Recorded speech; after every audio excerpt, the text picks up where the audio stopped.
ஹரே கிருஷ்ணா, ராதே ராதே. ஒவ்வொரு கிருஷ்ண பக்தரும் வாழ்க்கையில கண்டிப்பா வர வேண்டிய ஒரு உயர்ந்த ஸ்தலம், எல்லா புனித ஸ்தலங்களை விட உயர்ந்த இடமா, ரொம்ப ரொம்ப அற்புதமான ஒரு இடமா இந்த விருந்தாவன கஷேத்திரம் கருதப்படுது.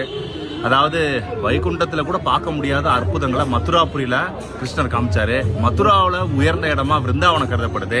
அந்த விருந்தாவனத்தில் உயர்ந்த இடமா இந்த கோவர்தன மலையும் இந்த ராதா குண்டமும் ஷியாம குண்டமும் கருதப்படுது.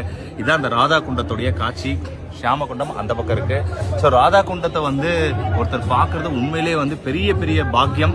ஸோ கிருஷ்ண பக்தியில் இருக்கிறவங்க வாழ்க்கையில ஒரு முறையாவது கண்டிப்பா நிச்சயமா ராதா கிருஷ்ணருடைய கருணை பெற்று, 6 கோஸ்வாமிகளுடைய கருணை பெற்று, சைத்தன்ய மகாபிரபுடைய கருணை பெற்று நிச்சயமா இந்த இடத்துக்கு ராதா குண்டத்தை தரிசனம் பண்ணி நல்லா சின்சியரா நம்ம ஜபம், ஹரே கிருஷ்ண மகாமந்திர ஜபம் பண்ணோம்னா கிருஷ்ணர் நிச்சயமா நமக்கு இங்க வர்றதுக்கு பெரிய ஒரு வாய்ப்பை கொடுப்பாரு. அதுவும் இல்லாம ராதாரண்யுடைய உன்னதமான ஒரு இடம் இந்த இடம் விருந்தாவனம். இந்த விருந்தாவனத்தில் மறக்காம கோவர்தன் பரிக்கிரமும் இந்த ராதா குண்டத்தையும் தரிசனம் பண்றது ஒரு பெரிய வாழ்நாளில் பண்ற ஒரு பெரிய ஒரு பாக்கியம்.